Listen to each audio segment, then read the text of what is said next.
Hi, I'm Rick. We're going to take a quick look at Jesus in Psalm 23.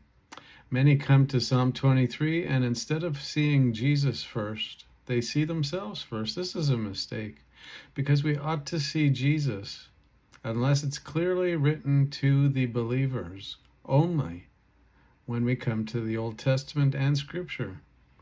Because Jesus and his apostles clearly teach that all of the law and the prophets and the Psalms were about him.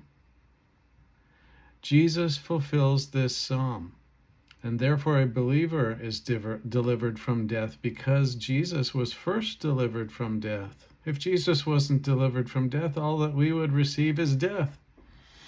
Jesus fully trusted in the Lord, his shepherd. He never looked away from the Lord and therefore never wanted. Jesus therefore was always fed and watered from the Lord by his word and by his Spirit. Jesus was strengthened and persevered in righteousness in a world full of sin and sinners for his Father's name's sake.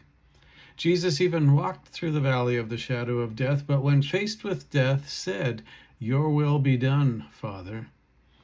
Jesus endured the shame for the joy that was set before him of returning to his Father's side where he sits as King. Jesus dwells in the house of the Lord forever because he fully glorified God his Father in his life, including in his death.